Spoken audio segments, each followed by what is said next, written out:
What's up, guys? Welcome to another electrifying... Oh, That's terrible. that is bad. Is that a new low of word? Yeah, I'm running out of words. Electrifying. They're going to get... I have to... well, because it's relevant to today's episode. Oh, shit, yeah. Relevant. Okay, that makes it slightly better. Oh, maybe It's worse. actually makes that. it worse. Episode of Off-World Off-Topic. Off-World Off-Topic is Off-World Empires Weekly Show. I'm Sam Paler. That is Mark Fox-Powell. Good evening. And we are going to be talking today about Tesla's revealed plans. Yeah. Which we did some predictions of last week. Yeah, last time, yeah. We got some of them right. We'll talk about... I mean, we got the obvious ones right. Yeah. We'll talk a bit more about those in detail and some of the stuff they've come out with, some of the things we think about it, that sort of stuff. Yeah, and what it means for the future. As ever. But first, I think there was a couple of catch-up bits. Things. Yeah, so, SpaceX landed. So since we last filmed, SpaceX have landed another rocket on land, another Falcon 9 first stage, returned to launch site at Cape Canaveral, which was awesome. Nice little night landing again. Yeah. So that was pretty sweet. That's only the second one they've done. Second one that they've returned to launch site, yeah. So all the others have been barge attempts. But yeah, like absolutely just nailed it. It was really cool. And the footage of it was really, really nice as well. They had some good like long distance cameras and stuff this time. Yeah. That was sweet. Yeah. As we're going to say again, they're just going to keep nailing them now. Well, I mean, for the land ones, sure. I mean, that's easier for a start because they can only go back to return to land when they have the lower velocity ones anyway. And land doesn't move around like the sea does. No, that's true. Although I don't know how much of a problem that actually has been, really. Possibly on the earlier failed barge landings, the movement of the sea was a bit of an issue. They seem to say, I mean, certainly the barge landings have been harder, but I think they've always been harder landing attempts, haven't they? Although some of the ones they were doing deliberately were barge landings. They were easier landings, but they were doing them at sea to try and prove they could do it at sea. Yeah. But anyway, they tend to be easier ones. Yeah, and they've now selected a booster to refly, which is pretty sweet. Yeah, so one of the landed ones. When's that going up? Later this year. That's gonna be cool. Yeah, that's gonna be cool. It's gonna be a landmark. Are they gonna repaint it because they look like shit after they come through the atmosphere? Yeah, can you imagine? It's just torched. It's like covered in soot and like peeled paint and shit. Yeah. No, I'm sure it will just look like a brand new booster. They're also going to reuse the pressure vessel from one of the recent Dragon space station resupply missions. So the pressure vessel, which is just the pressurized bit. Right, yeah. A crew would go, or all the pressurized cargo goes and stuff. They're going to reuse that. Yeah, because they're going to have to be doing that, aren't they? So. Yeah, sure. Cool. I mean, the Dragon 2 is going to be reused entirely. Maybe just like a bit refurbished, like heat shield, maybe touched up and stuff. Those sort of I mean, they should be reusing that like multiple times. Just land it on top of another rocket. And then away it goes. Just fill up with stick the fuel in. Yeah. Off it goes. Yeah. Anyway, so that happened in the last week. So yeah, that was cool. I don't think there's any other news. No other news, but we've had some good comments. Oh yeah. Yeah. So we had a comment from Geekvasion, or a question. So, what is your guys' opinion on personhood? If we found intelligent alien life with a functioning civilization, what do we call them, as the word person is so limited? Yeah. It's a good question. Really interesting. We've somewhat covered it in a previous show, one of the alien shows. Yeah, very early on, actually. A while ago. One of the first episodes we did was about what impact would contact with aliens or detecting an alien civilization have on our society. And in that we sort of touched upon this, but it's a super interesting there's more to discuss that we haven't really covered before. Yeah. So I guess the first thing to think about is what that means now. Yeah, well, I mean, now we have intuitions about it, don't we? It's really clear that we are all people and animals are all animals. That's the dichotomy at the moment. Yeah, it seems to be that you don't even really need to think about it. That's just the way it is, like there's people and animals. And that's reflected in our laws and, everything. Yeah, a monkey doesn't have to have a visa.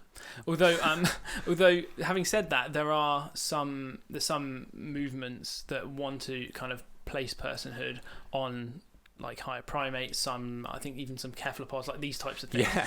Basically, the more intelligent animals. Yeah. On the basis that they deserve the status of personhood as equally, as a person. And I think some countries have actually gone as far as giving personhood to individual animals. In some kind of weird gesture, like I think New Zealand established personhood for like a single ape or something, single like Sumatran orangutan. I was reading about this. Oh right, yeah. Just a single one, like not the whole species, just one, and it was like granted personhood. But anyway, you're right that there are groups of people who, animal rights people who push for applying this umbrella term of personhood to other animals. Yeah. I don't know if that would necessarily change our intuition about it, though. No, I don't think it would change the natural interest. You could sort of train it out with people if you like a cultural. I mean, maybe that will happen gradually anyway. Yeah.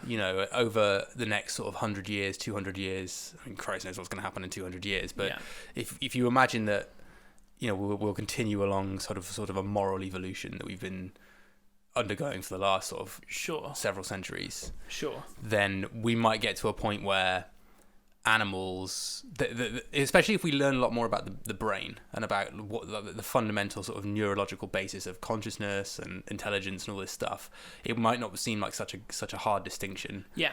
And even people's intuitions about it will change, just given like the right knowledge and stuff in the future.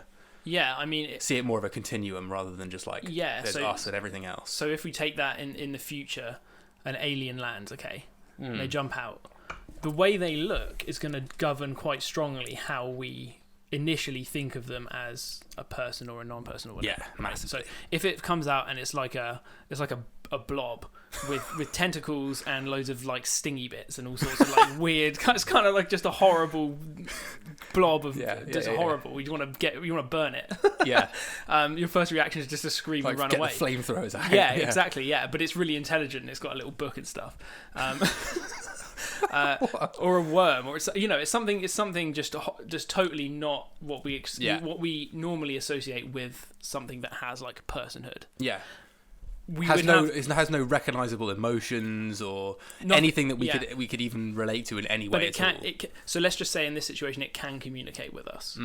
Then we would have it would take a while for us to ever get to the point where we consider it to be a person in terms of just kind of reactionary interactions with it. Yeah. You would always kind of be a bit, it's not really a person, whatever. You wouldn't, would you go down the route of, it says it's as intelligent as us, just as equal as us, but it just looks different. Legally and like kind of internationally, how would the world be forced to kind of deal with this thing I think eventually, if it was intelligent, I think we would have to be rational about it. Would you call it a person, or would you giving it personhood doesn't necessarily mean it's a human? Does it? No. So, therefore, well, that's traditionally what it meant, but I think that it's separated from that, and it can be separated. Yeah, it is. It certainly seems it's going that way anyway. So you would give something that had recognizably, if it was, you could recognize kind of how it thinks and stuff, and you could communicate with it, and it had flown here on a spaceship and it was clearly advanced. Yeah, you would have to give it the same rights that humans enjoy in human society. Yes, or at least that's what I think people would probably push for generally. If it's got recognizable. If there's no other way of measuring it. In terms of if we're not like really advanced in terms of our like neurological understanding of how brains work and all that stuff, and there's not some other way of sort of knowing placing them somehow on a continuum, maybe even above us. Well, let's say there's a little voice there's a translator, and we can talk. It's like a human speaking a different language, and we can translate between, and it's. It visibly has emotions, but it's kind of it's different emotions. Like it goes blue or red or green or whatever. It changes color instead of. We find it hard to identify with that, but fundamentally, if it's able to build things and it's advanced as we are, I think we'd probably end up we'd classify that as legally a person. Even though it's we would have. I don't think we'd have any other choice. No, because we get into a war with them otherwise. Yeah, exactly. Especially if they've flown all the way here, they could be super advanced, and that would not be good for us. Yeah. But also just, I think, just that recognition that they are intelligent and as advanced, if not more advanced than us, would mean that we would have to be rational about it. Our empathy might tell us differently. We, as you were saying, we might find it really hard to empathize with some kind of weird squishy blob of whatever. Yeah. You're not going to be able to understand what it's suffering or what it's feeling or anything like that. But in terms of a legal system, I think we would have to just consider them legally as people. I think that would be the general consensus. Yeah. It might not be the total consensus, but I think that would probably be the general consensus. There is maybe some caveats there and things, but what were you going to say? I was going to say, what if we came across a civilization that was less advanced than us? Well, so that's so if we take that scenario, but we've discovered it, say. We discover something that can build kind of mud hut type things on a planet that we visit. But it's also still we totally. But we can communicate with it. Can communicate with it, but we can't. They're not like people. They're not. Sorry, they're not humans. Yes. Or humanoid. Yes. Again, they're just blobs or blob things. Weird sort of hive mind swarms of bees or something. I don't know. Whatever. Okay. Just something a bit. Hive mind of stuff. Walking trees. I don't know. Something. Yeah. Just completely alien. Non-humanoid at all. Like an intelligent spider or something. Okay. Then spider planet. but closer to what we might currently consider to be animals, because they seem to be less intelligent and less advanced than us. But we're still recognizing they build some sort of civilization. Some sort of civilization. So they're not basics. Yeah, they're not just they're more than monkeys. Yeah. A bit like maybe Neanderthals, kind of. Okay, that's a good analogy. Although sort of not that great, because they were actually humans. They were a species of but human. that kind of level. I don't know. Neanderthals had basic art and things. Yeah, and made pottery and bits and bobs. Didn't they? So, they had fire and stuff. And okay. So a Neanderthal type blob is what we're discussing. No, spider. Yeah. There we go. In that case, then you're. I mean, that's the gradational boundary point where it's there is no real hard cutoff between a human and animal. It's just that we've got to that point where we've jumped up in a step of evolution. We've discussed this stuff at length. If you want to go back and look at previous episodes of the full shows, which are in a playlist on YouTube, and will be podcasts hopefully soon. Yes, that is coming actually. By the way, then what do we do then? We well, obviously. If they're building like a civilization type thing, then personally I'd say we'd have to call them. They'd have to have personhood. I would agree. Yeah. But that doesn't mean that's everyone's opinion. But if you imagine, I can't actually think of a good sort of example scenario. But if you imagine some scenario in which deciding what to do in a legal sort of sense, so who to punish essentially in some kind of situation, right? And it all comes down to the rights of the people, the rights of the human on the one side, and the rights of the so picking one above the other. Yeah. Well, that probably ends up. So you shouldn't be able to separate if they're legally a person, then you shouldn't be able to separate those two in court. So are you say because there aren't. Yeah, you're right. There aren't different levels of personhood. Legally, is that right? I don't think so. You have non-human animal rights, which are slightly better than just basic animal rights. Oh, sorry, yes. But when you get personhood, that's all the same. I misunderstood what you said. Yeah. Sure. So if we'd given them that legally, then these weird spider things, then that wouldn't be an issue. No. But say we hadn't. I don't know. Are you saying say there's a moral conundrum where you've got to save a human or a spider person? Yeah. Am I saying yeah? Well, that would be how you view them, wouldn't it? That would be a good measure of how you view them as whether you view them as a person or something that's sort of on the edge of it. If you could make a decision between saving the human and saving the spider person, from a spider bus that's coming, okay, then you may. I mean, most people will probably say the human because. Most people, that's part of their species. Not necessarily because they think the spider's worth less, just because it's a massive spider. Because it just you can't identify with it. That reaction, that basic instinct to save your own species, it's to look empathy, after your own isn't it? species. It's the fact that you can kind of run in your mind. You can run in your mind like a simulation of what it would be like to be that person about to die. Yes, but you can't do the same thing for the spider. Yes. So you feel that person's fear, but you don't feel the spider's fear. Yeah. Because you don't know what it's like to be the spider. It's empathy. Yeah, and empathy's been developed, of course, to keep empathy's really a complex, super useful. A complex, intelligent society functioning without empathy. But the whole thing sort of falls apart a bit. Yeah, but it does actually. It's potentially a hindrance in those kind of situations, because what's really important is just like how much something can suffer, right? In terms of weighing up what's important. Okay, so let's say the spider thing is more intelligent than a human. Okay, so you are. It's like the superior species. Yeah. In every way, it's turned up here. It's got some ridiculous technology. It's giving us little tidbits of that technology to try and help lift us up and join its kind of spider galactic empire. Okay, right. Yeah. So in that situation. So this is almost like the trolley problem scenario where there's like a train running down a track and it's going to kill one. You got to choose one or the other. Which one's going to die? Yeah. Okay. And you can empathise with the human and say the family of each one is observing as well, right? So you're going to cause, because obviously this is going to kill one or the other. Yeah. And on the one hand, you've got a human that you can empathise with and a human family that you can empathise with. On the other hand, you've got a more intelligent spider being that you can't empathise with. And its more intelligent family, which you can't empathise with. But they potentially have greater capacity to suffer because they're a higher level of like consciousness or intelligence or whatever. The capacity to suffer is tricky because what is that? It's not like a more intelligent human suffers more than a less intelligent human, really, or it's not. No, maybe intelligence is the wrong word, but maybe something like consciousness, whatever that is.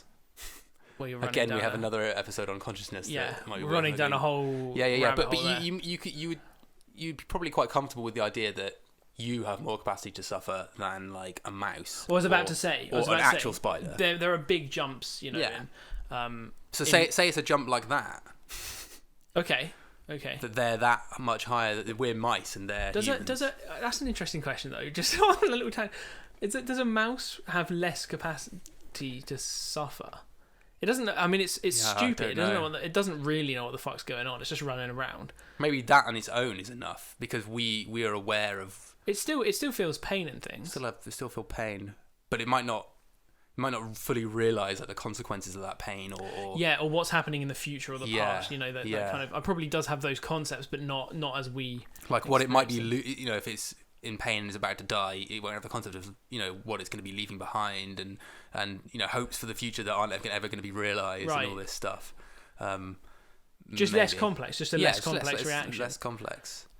But maybe capacity to suffer isn't a fair. I've been using it like it's some kind of like objective measure. But we make that. Most people make the division between. There are divisions that most people make. Even super hardcore vegan type people still disinfect tables before they eat or kill bacteria by the billions. There's still divisions they make. Yeah. So we're obviously all humans make some sort of, at some point there's a break off, whoever you are, of whether you're considering something more or less intelligent or whatever. So on that basis, we always make that moral judgment. So something that is more intelligent, that is more advanced, technically should have a higher sort of moral sort of personhood. It should have not personhood, something even more. Maybe. Yeah. So if it's only a bit more intelligent, say the spiders are all like sort of, they're all humans with an IQ of about 200. So they're just like all of them are just like really, really smart humans. Then I don't think that necessitates a real difference. No. But say they're just like totally different level. IQs is just they're like super intelligent because they're just passing every IQ test. It's not like the IQ test is not even worth looking at. Just imagine these big spider things like. Then I mean they're probably going to be the ones making the judgments on. Yeah, that's very true. We're not going to have anyway. We just sit there and go, all right. Yeah, we'll just have to get on with whatever they decide. But back to your scenario with the train.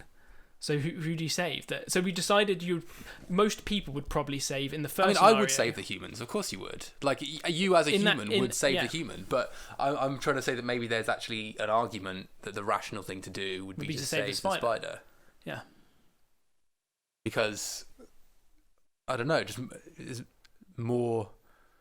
We make that distinction that there is a hierarchy in animals. I would save a human over a dog, so therefore I should save the spider over a human. Or is it just you are saving a human because that is your part of your species, and that's the hard and fast rule. Forget the intelligence, the whatever hierarchy of stuff. You should save the human because it's but that's like is just an in-group out-group thinking essentially, but just taken to its extreme.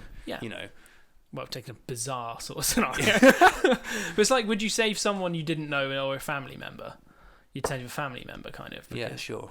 Like, I don't know who the fuck this other person is. Yeah. Is that a good analogy? No, but that's just the in-group, out-group type. It is. I'm just trying to think now. This is going to get maybe a bit... But like, say, saving a family member versus saving, like, 100 other people that you don't know. Because then you've got 100 times... What are you talking about? I don't know. Yeah, okay. This has all come from, would you consider aliens person? A person? Would they be called a person? Yeah. Well, you'd that would be a very tricky... I don't even want to... I don't want to know how I'm going to answer that question. Yeah, sure. But I'm just trying to work out if that's analogous to like a spider that's 100 times more intelligent than a human versus a human. Is that a similar question? But maybe it's not. Maybe it's much more complex than that. I think it's a bit different. Yeah. So what are our views on that? I don't know. I think ultimately, if we encountered a species that was similar to us in the sense that, it's not just some kind of weird hive mind, sort of artificial super intelligence kind of strange thing. Yeah. As long as it's a kind of a population of intelligent organisms in some way. If we couldn't communicate with whatever this is, okay, it's some sort of like aloof... it's just not. It's disinterested in us, or it just can't communicate with us because it's, I don't know. It's like Solaris. It's like a whole planet. of consciousness that doesn't really understand what we are or anything like that. Take that scenario out, because obviously if we can't communicate with it, we can't write it into legal systems and whatever. We have no basis we treat it like a national park or something. We just like stay away from it. That would be it. Like a dangerous. It'd be an interesting scientific phenomenon that we kind of just ring fence. It wouldn't be something we consider we could interact with in any way, really. So it'd have to be something we could interact with in some way. I think under most scenarios you end up sticking you consider them. You give them the status of personhood. They're not humans, but you give them the status of personhood because they are, roughly around. They're civilization-building organisms. And those are the sorts of things you give.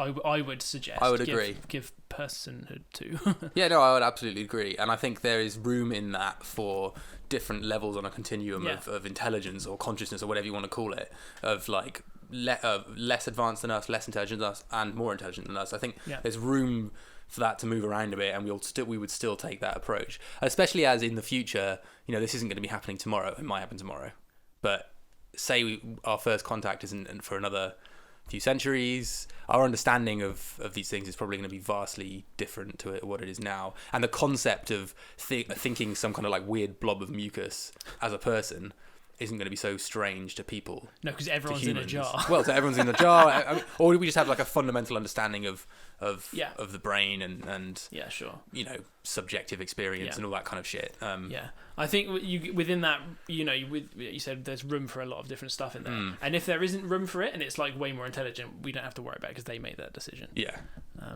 We have to be wondered if we can be considered whatever they call personhood, like their level.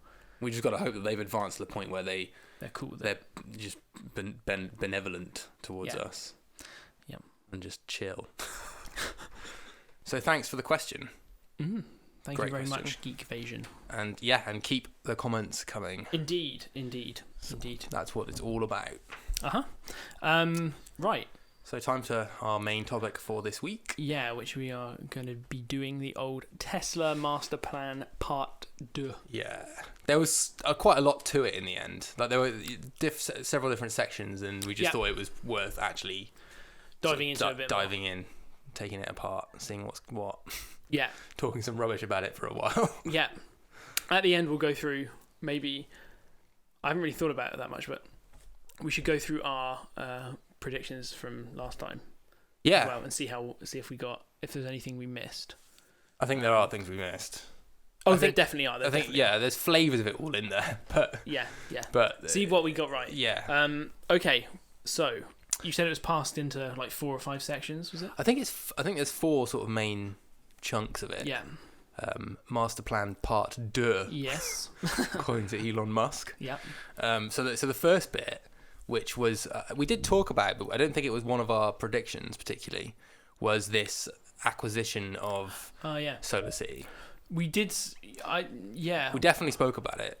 We did speak about it. And so that's obviously going to be a big thing with Tesla going forward, right? Yeah, and integrating energy storage and like transport systems. Yeah, which makes a lot of sense, I guess. Sure. I mean, they're already making the Powerwall, which is basically just a Tesla car battery that you stick on the wall. Yeah, pretty much. And so buying Solar City, the idea is that you generate your own power, you store your own power, and that power powers your vehicles, powers your home. Yeah. Powers everything. Yeah. And so it's like moving to a model of non-centralized, like distributed energy generation. Yeah. Which is like a fundamental shift away really from the types of generation we do at the moment. Mostly they're large power plants that are centralized. And that's mostly because those power plants are more efficient when they're scaled up. Things like coal power plants. Yeah, of course. You can't. Not everybody can have a coal power plant like in a shed. Well, you could just have a shitty little generator, right, running in your shed. Yeah, sure. But it's so expensive to do it that way in comparison to having a giant power station. Yeah. Whereas with solar panels, you sort of have to do it as small. Yeah, it makes a lot more sense to sort of distribute it out. Yeah. And the whole thing can be a bit more flexible then. Sure. Like certain parts, because solar's obviously so dependent on the availability of sunlight, so like different parts of the generation grid will be much more active at different times, and be able to shift the like generation, the actual like flow of electricity will be able to shift around the grid. Sure, and they'll also be able to, if there are blackouts in areas, if a power plant gets blown up or something, you kind of have problems in a large area. With a very distributed source of energy, then you don't have that problem. You can, if you have a grid that connects everything, then you have a lot of redundancy basically. Yeah, that's a pretty good point. They'll probably have I think people tend to have solar panels. When people have solar panels, they tend to generate slightly too much electricity, and they end up selling some of it back to the grid. That's pretty common, I think. Yeah. So I don't know if they'll end up powering even. Well, I don't know. I think the grid actually have to buy it off people. I think that's the situation that is at the moment. I don't know about every country, but certainly I think in the US and here as well in the UK, I think that the power companies have like legally obliged to buy surplus electricity back from people's solar power or from wind turbines or whatever. That won't last forever. No, especially as more and more people start doing it. But there will always be. There's going to be this transition phase. I mean, I guess Tesla and Elon Musk see the world without just completely powered by this distributed solar energy source. I think so. Is that what they want? Is that kind of what the world they're sort of trying to push towards? I think Elon Musk has talked about solar being the big energy source for the globe into the future. Yeah. I guess we'll see how. I mean, they've spent $3 billion. I suppose that's a lot of money, but it's. I mean, the cost of developing stuff is a lot for Tesla. It's not an insignificant amount of money by any stretch of the imagination. So they're betting on solar being a big source of electricity, basically, in the future. Yeah, which is interesting because there might be other technologies which just kind of sidestep it. Well, yeah, but then so then we're thinking about things like up to fusion. Well, fusion. I mean, if Lockheed Martin's compact fusion thing does actually what they say it does, then that is ultimately just going to render solar power kind of useless. Yeah, I don't know. The thing is, that sort of thing, we don't know the economics of what it will be. That's very true. I don't really know the economics that well of solar panels and how they. I know obviously they don't compare to things like coal's way cheaper and stuff still at the moment. Yeah. But into the future, I think they're betting on that this is going to be the dominant way we get energy. Yeah. So in the interim, I mean, you need a lot of solar panels, right? To kind of fulfill the demands, you need, almost everyone has to have solar panels. Yeah, sure. So it's a big kind of ask to get that rolling out. But I guess if people have electric cars, it's kind of the way things are moving. It's just if there is that paradigm changing technology that comes out to compete with solar panels. Yeah. I mean, Tesla won't mind in the sense that they're running off electricity, and the electricity will be cheaper. Their cars, therefore, will be cheaper for everyone to. Everyone will look to change to electricity. It'd be even more of a push to change to electricity. Exactly. Absolutely. So it might be. It's not the end of the world in that sense. No. But they have bet somewhat on. Yeah, it seems to be, and there's they've obviously set themselves up so they're almost completely separated from the grid, the actual like fossil fuel grid. Yeah, there's sort of. So the Gigafactory, which is being built in Nevada, is literally like just cut off from everything. And so that's going to be completely solar and completely electric. So even parts of the manufacturing process that require they cut off the gas pipes. Didn't they? Did. Yeah, like nope. Like physically cut them off. And capped it. Yeah, like we can't be tempted. Yeah. Because if it's there and it's just a delicious gas, we just need it. Can't resist it. Yeah, it's like crack or something. Yeah. So that whole manufacturing process will be completely solar. I'm not sure about their current car factory in California, whether that is now or plans to be fully solar. Don't know. But I wouldn't be surprised if they had ambitions towards that. And then they obviously see it that the majority of Tesla owners in the future car owners will also have Powerwall and solar panels, and that whole thing will be then separate from the grid as well. They're clearly going to develop a system which integrates. So they sell the Powerwall as an item at the moment. Yeah. And Solar City obviously sells solar panels separately. But they're going to obviously create some sort of item, some sort of thing you purchase, like a system for your home that includes a Tesla panel, a Tesla Powerwall, etc., and then sort of wire up your house for it. Yeah. There'll be a product you can buy that includes that. It's like a home power kit, which they can integrate, which they couldn't do before without Solar City. Or maybe they could, but they'd have to develop their own technology or whatever. It's a bit of a weird one where I don't know how much of the company Elon Musk owns for Solar City. He's on the board of directors and he had the idea for it or something like that. I can't remember.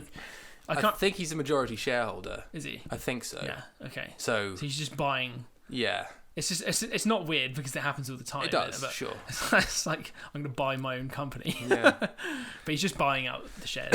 I think he's actually said that the fact that they're separate was only like an accident of history or something. Oh, right. They just happened to be started separately, but if they were starting again now, they wouldn't be separate. Right. And Tesla, after we filmed our predictions last week, there was all these things I was kind of keeping my eye on, the kind of rumor mill and stuff, and that one of the things that happened is their domain changed from teslamotors.com to just tesla.com. Their mission statement changed from transitioning the world to sustainable transport into transitioning the world into sustainable energy. Just like these little things got changed before they made the announcement. Yeah, I remember that. So obviously they're seeing themselves as much more than just a car manufacturer now. Yes. Which is that's what they want to be. Yeah. Yeah, and this is just obviously the first logical step in that. We were talking about earlier when they're sort of wanting to distribute themselves out as like a power plant. It's almost like in a similar. We'll talk about in a second when they're doing autonomy and like taxi services that are kind of run by. They're not really run centrally by Tesla in a way, but they're all sort of distributed. It's sort of the same thing again. It's kind of it is. Yeah, a strange decentralization of resources into the hands of the users and the owners. The system will kind of run itself in a kind of weird like neural network sort of a way. Yeah, sure. in a way that's not. Yeah, in a way that's very different to almost any other kind of big scale public service that we have now.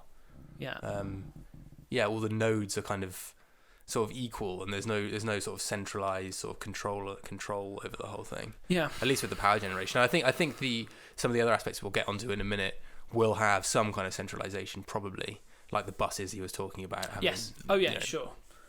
But just the way that some they've obviously have this idea, this kind of outlook where it becomes very decentralized and it's down to the owners and it's kind of their own.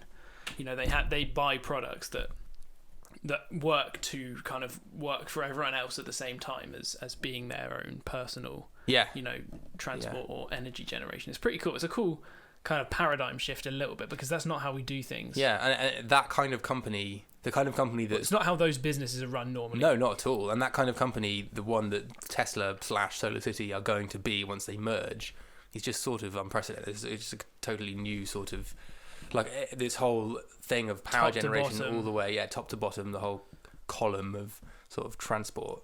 Yeah. Just being run by one company like that. It's really interesting. It's really a new sort of step. Yeah.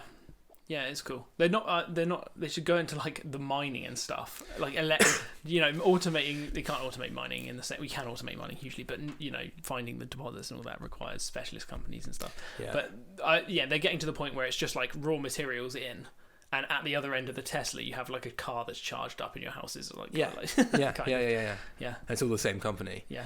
That's actually weird though. You bring that up because now raw materials for building batteries and building the cars obviously is going to be one of the big limiting factors. Yeah, I mean, think about all those different aspects. We've got the power walls and the cars, and then anywhere else you want to store electricity in your system, including they want to do, like we talk about in a bit, street transport, heavy goods vehicles, everything. It's all going to require batteries. Batteries are just becoming, and they're already vital. They're already in phones, laptops. They're already everywhere. But they're just becoming. I mean, and the volume of battery you need as well for electric cars, because they're big batteries. Yeah. If you want to replace the entire global fleet of gasoline cars with electric vehicles, billions of vehicles. That's a lot of batteries. Yeah, that's a lot. That's a hell of a lot. And that's why they're building the world's largest building right now. Yeah. The Giga factory. It's the largest building by footprint, at least. I don't know if it's actually I can't remember by volume, whatever. Yeah, but it's a big ass massive. building. Yeah. It's absolutely huge. Yeah. And that's probably going to be the first of several. They're talking about. Well, I mean, who knows? In a few years' time, Tesla might have gone under. But say they don't. I think their plans. They see. Yeah. Having gigafactories in Europe and Asia exactly. and Africa. If you look at the Wikipedia page now for the Gigafactory, it's not Gigafactory, it's Gigafactory 1. Yeah. So they're the first Gigafactory. They've talked about expanding the idea of a Gigafactory, which is not really a novel idea. It's just a big fuck-off factory. Yeah, giant factory. To different areas in the world. So they need to produce batteries in all those different regions. And it's so that it's going to be doubling the world's lithium-ion battery production, roughly anyway. I think that actually... Just on a little aside, I think that you often hear that it's going to double the world's, but I think it's doubling the world's production from 2013. Yeah, but still, close enough. Yes, it's a lot of batteries. It's a fucking lot of batteries. I think there are a number of companies that are looking at now doing these types of huge battery production factories. Or Panasonic are basically going in halves with it with Tesla. Yeah, they're chipping in on it. Yeah, chipping in big time. Yeah. But so anyway, these suddenly, we're just going to have to hack loads of stuff out of the ground because lithium, so cobalt, lithium and graphite are three big components of these types of batteries. Solar panels have their own requirements as well. Loads of different stuff that goes into them. Mining is going to be mining ain't going away. That's going to be a big business. Of course not. No. So we have to get good at recycling batteries and this sort of stuff as well. Get good at recycling batteries and just electrify the mining industries as well. Yeah, it's going to need to happen. Yeah, because one of the criticisms that you sometimes hear about, that electric cars currently aren't any better for the environment. Than fossil fuel cars. Or are comparable or whatever. Yeah. Sure. This is something that you do hear. As big a gap as you would think. Yeah. Depending on who you're talking to. Yeah. And I think you can, if you plug in the right numbers, you can make them sound really quite bad. Yeah. And often that's to do with things like obtaining the raw materials. Yeah, sure. So that whole thing will just need to be streamlined, and it will be eventually. I mean, we'll move on to talk about this other stuff in a minute. We'll probably find that like mining vehicles and the whole mining industry is eventually electrified. Maybe not explicitly by Tesla, but if it makes it. The thing with something like a mining industry, I mean, it needs to make economic sense, and as soon as the kilowatt hours are to the right level for batteries, as soon as for the price basically, the dollars per kilowatt hour or whatever, then you just go, all right, well, sod the gasoline. Yeah, let's just. It's more expensive. Yeah, makes it's just no costing sense us at money. all. Just get rid of it. Yeah. So that's the point when that shifts. Yeah. It's not at that point yet. No, not but quite. It will be. But these gigafactories will make a big difference. But these mining materials. I mean, the companies the countries that have got these mining materials are going to see boons in mining for. Yeah. Well, actually, I think cobalt. I think a lot of things like lithium spread around the world a bit. Chile produces a lot of lithium. Right. cobalt, 55. I was looking at this earlier. 55% of the world's cobalt comes from Democratic Republic of the Congo. Oh yeah, the most stable country in the world. Yeah. So those prices are going to fluctuate hugely when there are instabilities in those regions. Good opportunity for stock selling and buying if you're into that. Yeah, that's very true. I think actually Tesla have said that they won't be getting cobalt from there, but I think it's all a bit unclear as to like where they're going to get cobalt from. They won't get it from the Congo. Yeah. Why did they say that? That's where the rich seams of cobalt are. Why did they say they won't get it from the Congo? I'm not sure. Because it's a bit sketchy. It's a bit sketchy, yeah. I bet it is. Basically pouring probably billions of dollars into the pockets of very few people. Yeah, the wealth distribution would not be. I mean, it's not great in a lot of Western countries, but I imagine it would be pretty.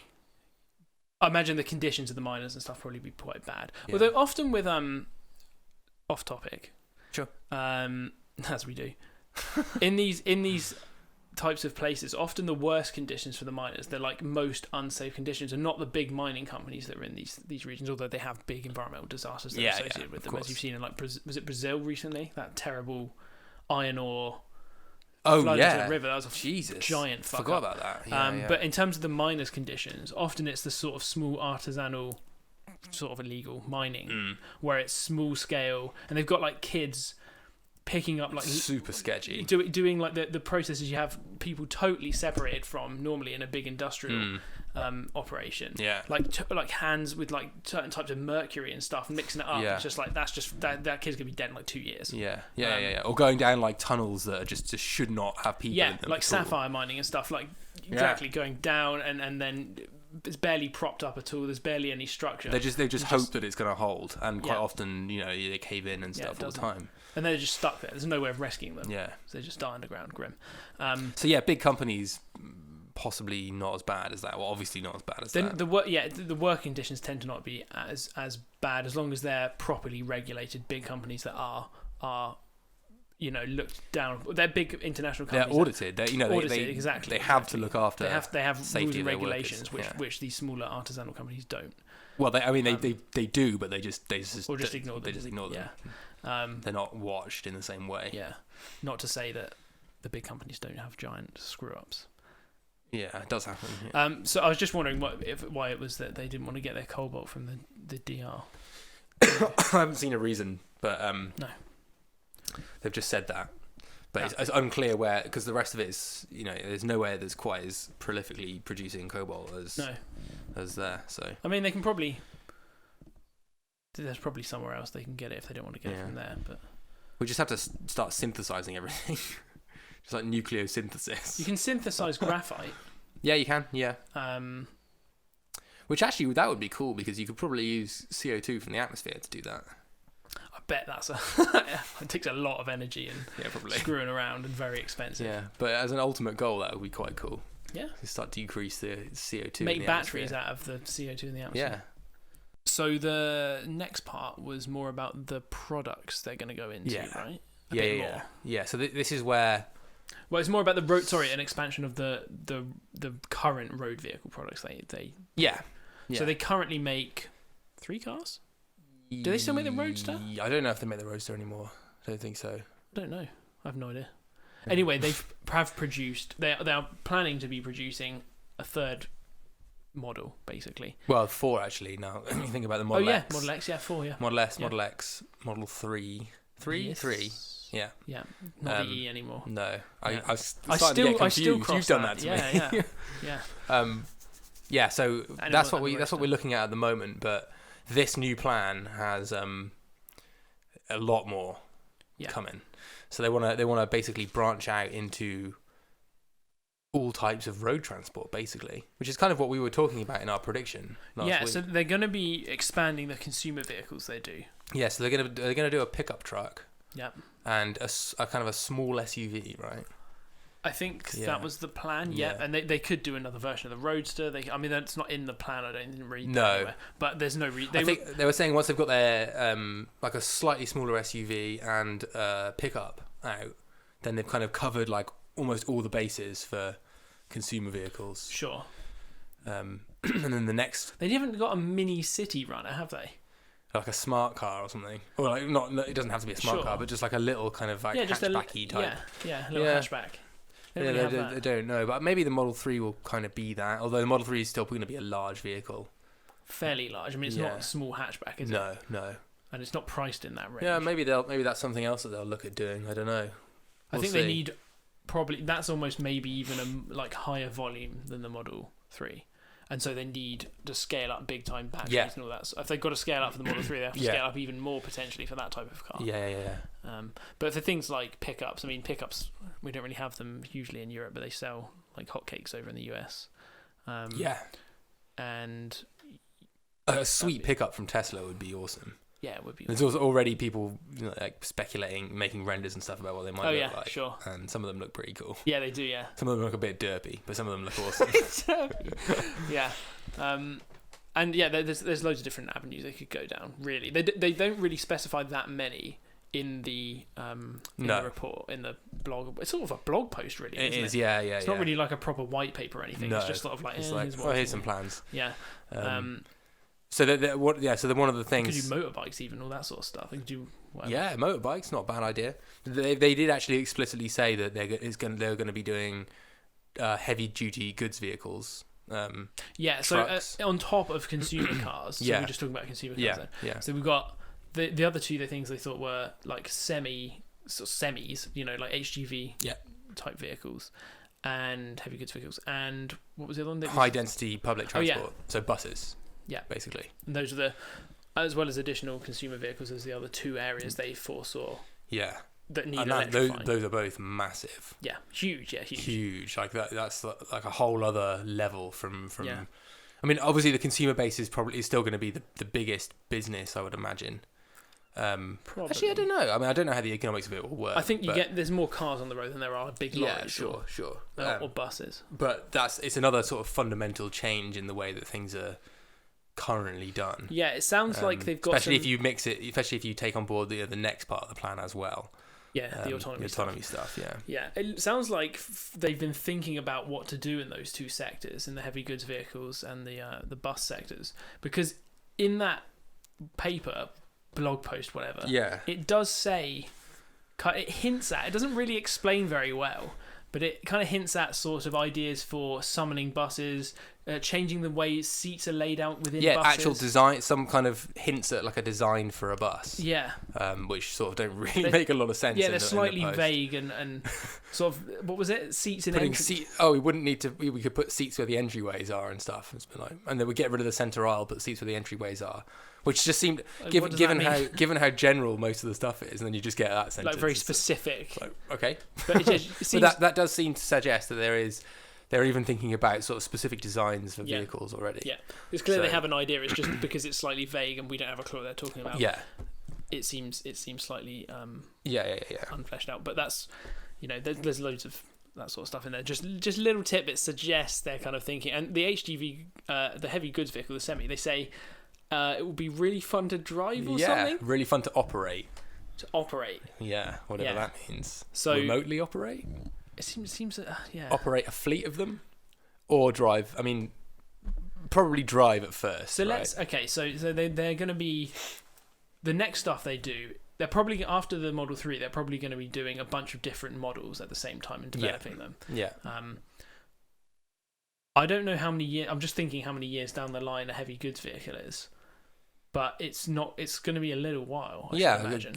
They'll probably do some other consumer vehicles before. Maybe they're doing them in parallel as well. But that's a lot of extra products they're going to be developing all at once. And considering that they are, they're not cash flow positive. No, and notoriously behind schedule as well. Yeah. It's hard to imagine them suddenly then producing multiple products at the same time. I think they could do that with things like the smaller SUV. Or the consumer pickup. Vehicles maybe. Yeah, the consumer vehicles. I think they could do that, and I'm maybe they're perfectly convinced and they know more that they can do these other sectors at the same time. But it seems like a heavy goods vehicle or something like that, a Tesla heavy goods vehicle, is some way away. If a heavy goods vehicle is, I'll talk about this more in the autonomy stuff. Yeah. If it's 3 years away, I mean, it's probably only another 2 or 3 years, maybe not even that. That everything that you're going to have fully autonomous vehicles. You reckon 2 or 3 years? No.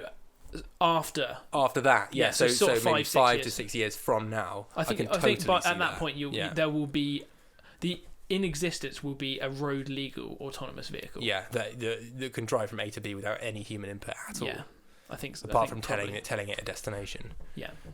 So you introduce. That's based on some of the data that they present in that Tesla thing. I'm not just making that up. Sure. And I didn't just come up with that either. it's someone else's. But the general consensus is heard it first. Sort of 5, maybe 10 years away, but probably less than 10. Yeah. So they could be introducing a heavy goods vehicle that has no cab. Yeah. Or if it does have a cab, they've designed it in such a way that they could quite easily just remove it from the design. Yeah.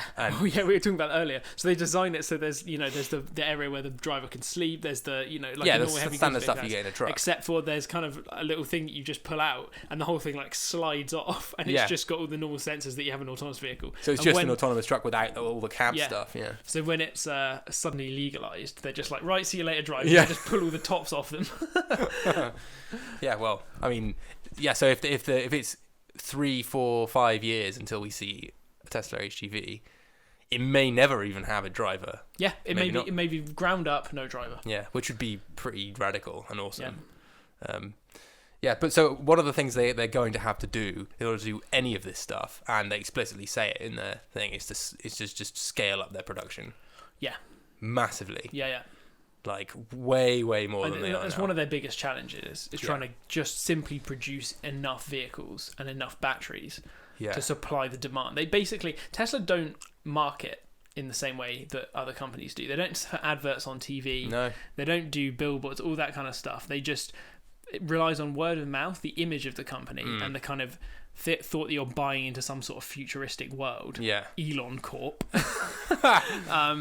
And they that's how they work. They can't, at the moment, they can't meet the demand for their vehicles. Their vehicles sell so quickly, and they're so behind in all the backlogs that they're not trying to increase demand in any way. So they're going to have to massively ramp up production. Yeah, exactly. In order to meet that, and the demand is only going to increase. And that they say in here that they've switched their design and engineering focus to building the machines that build the machines. Mm-hmm. So the factory, and the factory machines, the assembly lines, and all that kind of stuff. Yeah. That there's going to be innovation. They're looking for innovation there, and actually turning that in itself into a product is part of this. Yeah, they say that explicitly.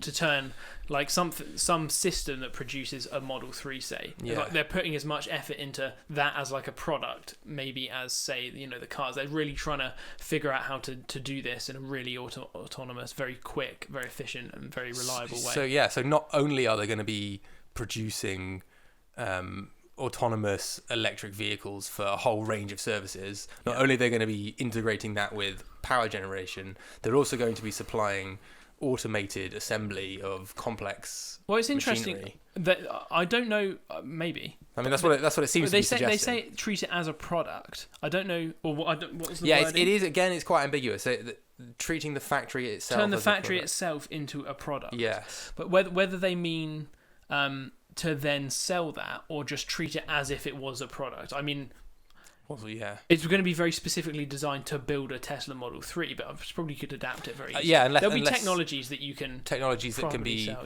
be exported in some way. They don't say that in there, do they? That they would explicitly sell like a package, like an automated package. This will build you this type of car. You just need to put in some CAD designs, and it will just build it for you. With these, it's like a 3D materials. Printer or something, that kind of thing for a car. Kind of. So there's no explicit kind of we're sort of guessing at this point because they haven't provided any detail. No. But maybe they could be selling some sort of thing that's specifically designed to build electric vehicles, and it is a system, a manufacturing. Yeah, system. I was thinking another way of taking that statement of turning the factory itself into a product is that they'll still be their factories, they'll still run the machines. It's not they won't be selling the actual machines themselves. Yeah. But what they will offer is a bit more flexibility in design, say you have construction vehicles. Yeah. A customer could order a specific type of almost bespoke construction vehicle, and the factory is just set up in such a way that it's easy to kind of put modular designed electric vehicles together. Sure.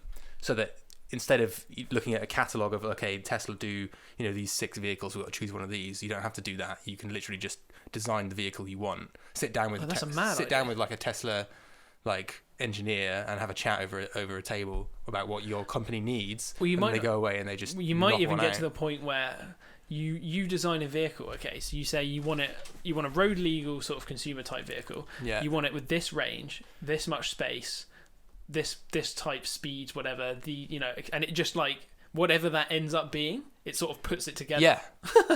Yeah. yeah. So maybe not even. So it within the parameters you can select, they are possible to build within this machine. Yeah. So you just have any number of sliders, and if something doesn't match up with something else, it won't let you do it, and you just put it in, and then Tesla's basically just like watching some screens, making sure that the code's running fine, and out the factory pops this thing that you want, and it drives to your house. Yeah. I mean, I hadn't been imagining it for personalised actual consumer vehicles, but maybe. I don't know. Yeah. I mean, it depends how. I mean, it's a bit. We have no idea what we're talking about here. Just obviously, stuff up, yeah. I was thinking more along the lines of like companies that want, like mining companies, for example, or construction companies, or whatever. But it's hard to imagine unless the technology of these assembly lines changes a lot. You'd imagine that. Having many, like an infinite number of different designs is probably not going to be a good thing economically. Unless, of course, the assembly line is... It's infinite. It's not infinite, is it? It's just within the parameters. Within the parameters that can produce. Yeah, okay. But instead of just churning out copies of the same thing over and over again. But maybe that's what they mean when they say that they're designing the machines that are going to build the machines. They're actually changing the technology in quite like a fundamental way. Possibly. Maybe. It's a crazy idea. Yeah. I quite like it. Interesting. Yeah, we'll have to wait and see for more info on that. So what was it? The figures like 5 to 10. What was the amount of production scale they wanted to get up to? There was some number. I think 5 to 10 times in 5 years or something. Something like that. It was. What was it? 5 years. 5 to 10-fold improvement. Whatever that means. Does that mean volume of cost? Or cost. Probably both. Probably both. Yeah. In 6 years, roughly. I think it was. 5 to 10-fold. You kind of translate the language you use. Actually, 5 to 10-fold improvement probably doesn't mean cost. I don't think they'd be 5 to 10 times cheaper. I think it's talking about producing them faster. It must be pure volume. So 5 to 10 times as many cars, which kind of makes sense. I mean, they're producing in the thousands to tens of thousands per year currently. Yeah. And they want to be producing hundreds of thousands. Yeah. That fits. So it's volume, not cost. I mean, 10 times cheaper to produce cars would be ridiculous. Not yet. No. Because that would be like, what was it? It's about £30,000, $35,000, something like that. £3,000. Imagine buying a Tesla Model 3 for £3,000. Nice. Yeah. That'd be good value. Yeah. So the next section was autonomy, all about autonomy. So we've already sort of briefly talked about it. In relation to the consumer vehicles and probably pretty much everything they're going to do. So Tesla's going to be moving heavily into autonomy, and they already sort of are, as in autonomous cars. And they make no secret of it, obviously. That's what they want to do, and they're pushing hard at it. So yeah, exactly. It's coming. It's coming, yeah. So they've already got the autopilot out, in which people have obviously heard about, which kind of just drives along, keeps you in lane. Yeah. Can change lanes if you indicate, I think. Turns corners for you, etc., etc. It's pretty cool. Yeah. And they've been gathering data on that over the time, so learning like how to interpret the road better, all this sort of stuff. It's just situational awareness and stuff as well. It's just building. So the more miles they're driving with that, the better these things are getting at interpreting the data that's coming in. And so they're now getting towards the point where they've driven... What was it? I can't remember the numbers. We've got the numbers down, haven't we? I'm not sure exactly how many they've driven. Autopilot has driven. We're getting towards the point where they've nearly driven...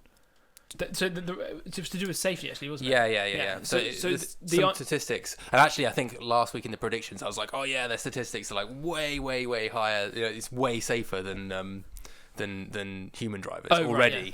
But actually, that's not quite true. No. According to this release, and if I'd done some digging and actually read about the stats, I would have known last week. But according to this, it sounds like they're nearly at the point where they can say they're statistically twice as safe as human drivers. Yeah. There's something like one death every 89 million or 90 million miles driven by humans currently, and they've had one death, I think, under autopilot, just one.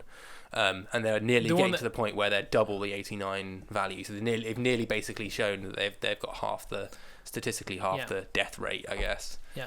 From autopilot. Exactly. So that's just for autopilot. Yeah. So the idea of these autonomous vehicles are going to be a lot safer. Generally. Yeah. So autopilot's obviously not full autonomy. No. So that's another step again in terms of safety. Yeah. Exactly. But to get to autonomy, they're going to have to drive many, many, many more miles. I think they said something like 6 billion miles or something. Well, I don't know how much of that is just Elon Musk or whoever just like speculating. Yes, it was speculating. But basically, and we've mentioned this before, we've talked about autonomy and autonomous cars, but they're going to be held to a higher standard because people won't want to trust them. So before that, there actually are legislation and like legalized sort of fully autonomous vehicles on the road. They're going to need to have proved themselves, basically. And they reckon in this press release, or this blog or whatever it is, the master plan, they reckon 6 billion kilometers.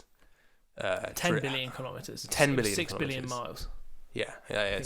10 billion kilometers, 6 billion miles, having driven that. So that's like a track record, like proving that they can do that with, I suppose, very few accidents. Yes, or statistically, whatever it is, they've got to prove that it's 10 times safer. Yeah. In that period of driving. Yeah. Which equals, so based on that and how many miles they're currently driving with autopilot. It's going to take about 5-6 years. Yeah, but that's not based. That number we just made up basically because that's based on what it is now. That's based on if so we just keep this same rate of autopilot driving. Yeah. Or autonomous driving now, and it keeps going for 5 years. Then we'll have done our 10 billion kilometers. But of course, the Model 3 is going to be out in a year. And also, it doesn't include the fact that autopilot is not an autonomous vehicle, so those miles might not be counting towards. That's very true. That eventual goal. It might be that in 5 years' time, they have a car that's ready for to be put on the road to be tested, but then they've got to drive a horrendous amount of miles again, like 10 million miles. So it could be 5 years and then another 5 years. So it could be 10 years away. Yeah, could be. Yeah. But in that, it's not clear exactly as to how these timeframes are going to work, and I'm not sure. When they were saying those numbers, I'm not sure if they refer to counting autopilot as contributing to that mileage that they think they need to hit. Yeah, I was assuming it was, but you're right. Maybe the sort of the lawmakers and things wouldn't consider it because it's not the same technology. It's not an autonomous vehicle. It's not an autonomous vehicle. But then if they're considering passing a law for autonomous vehicles being on the road, how are those autonomous vehicles going to have gained the track record without already having been let on the road? By having more features than autopilot has. So having like essentially an autonomous vehicle that has a person who's like required to drive it. Yeah. So something closer to a fully autonomous car. Which will be what happens. I mean, autopilot is already it's going to be constantly getting better and better and able to handle more situations already. Yeah. So that's just obviously going to continue. Although the measure might not still be fair in the sense that you still have a driver take over if something goes wrong. And so a death per whatever miles under autopilot or not is still having a human come in and jump in when something goes wrong. So it's not really measuring that because a human interferes with the data. So it still comes down to that question of how are you going to deliver your track record of autonomous driving to your lawmakers to show that it's safe without already having the laws in place in the first place to allow them on the roads. Because they would say when you grab the wheel, it's no longer in autonomous mode, so that's fine, and that's when it's not counting that up anymore. But what's actually happened is they've intervened at a critical point in the data gathering. Yeah. And then that's changed the potential outcome. Yeah, it's not a true representation of how safe fully autonomous vehicles. Because had you left it with no hands on the wheel, you would have died. You might have died. In whatever situation so you may end up with much more deaths than they currently have on their track record. So saying it's clearly safer than just having a human driving, being assisted by autopilot. That's definitely true. Yeah. Because they're having less deaths. Yeah, per whatever. Although there's not enough data to say that for sure yet, but it looks like it's trending that way. For autonomous vehicles, there's going to have to be extra stuff added. They're going to have basically, like we said, release an autonomous vehicle that you drive around, which will be interesting because they'll just have to either slowly integrate it. They're going to have to add, I think, some new hardware to the Teslas. Yeah, they will. Yeah, in order to make them fully autonomous. So there's going to be sort of fully autonomous, capable cars around for a while that aren't legally allowed to. Like, you still have to go autonomous. Yeah, you still have to be sort of ready to take over at any point. So it'll be obviously the data gathered from this autopilot stuff will contribute hugely to building those systems, but it's not like it's identical situations. So I don't see how they can contribute that. No, I see what you mean. Yeah, that's tricky, but it's maybe when we were saying earlier 5 to 6 years, we were wrong.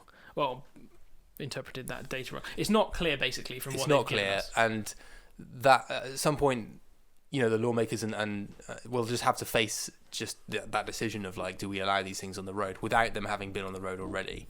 Because you can't test something. You can't just go on the fact that it's been tested on a track. You have to actually just let it on the road. Yeah, but you might still be able to, from the data, get a good idea of how often a human driver had to take over to prevent a collision. And if you can reliably collect that data, then you can mine the data and work out how safe they actually are, and use that to convince the regulation boards to basically allow an autonomous car on the road. Yeah. We've done a big episode on autonomy before. Yes. When was that? A while ago. So feel free to go back and look over that, because that was talking about the impacts it's going to have on society and all that sort of stuff, which they really talk about. So they talk about, for example, in this, that the bus drivers will be replaced. What was it? Very optimistically, they'll transition bus drivers. So they're planned for like a fleet of autonomous buses. Yeah, and they're going to bus drivers will transition to fleet operators or something like that. Yeah. Well, what that actually means is all the bus drivers lose their jobs, and maybe 3 out of the 100 of them get a job as a fleet operator. or something. like 0.5% of bus drivers will keep their jobs. So it's not going to transition basically to unemployment. Probably. Unfortunately. Yeah, that is probably. But that's just the reality of the future that's very rapidly coming. Yes. Autonomy is going to be a big job sink. It's going to be very interesting, because it's clearly it's not long away. And if you want to hear more discussion on those kinds of things, check out that older episode. Yeah, and we dive into it in plenty of detail there. Yeah, we just go on and on. So they reckon that going back to the autopilot, they reckon that once it's demonstrably demonstrated that it's 10 times safer, I guess that means that it's driven 10 times the amount of miles with the same amount of deaths you'd find from human drivers in 1/10 the amount of miles. Then they'll get rid of the beta label, because currently the software is actually labeled as like a beta version, even though it's a much like higher level of design than you usually find in like a typical beta version of software. Right. But they've still given it that label. Yeah, have you ever played a beta game, like a game beta? Yeah. They can be pretty fucking sketchy. Yeah, of course. So you don't want that controlling your car. yeah. I think that's what most people would kind of associate with it. Yeah, of course. But they have that label on it currently. Yeah. And that's to stop complacency, isn't it? Stop complacency, make people realise that it is a work in progress and all this stuff. But that just gives you an idea of like the level of safety that they will wait until they've achieved before removing that, before considering it like a finished piece of software. Not finished, but I don't know, a product, like a proper product. Yeah. So I hope soon enough that will be just an official kind of feature that you. But Elon's justification that he put in this for releasing it before it's at that point, before it's ready to be like a final non-beta software. Yeah, pushing it out earlier than full autonomy, basically. Yeah. Because some people might say, like if it's not ready, then why are you putting it out there? You might be endangering people. Yeah. And his justification is that it's actually making people safer. Therefore, it would be morally repressible to not put it out. Those are the actual words he uses. And you can see where he's coming from. Yeah. Because if they're holding it back purely because they're worried about what their image say, or just the impact it might have in terms of like their public image or whatever, then that's not a good enough reason when you could be actually cutting down deaths from motor accidents. Yeah, it's a funny way to.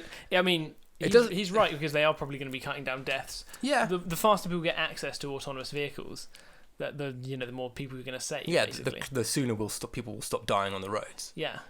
But is that really the reason that they've put it out early? I'm not convinced that was the initial. I mean, obviously they looked at the benefits of autonomy and were like, we've got to do this. This is the future.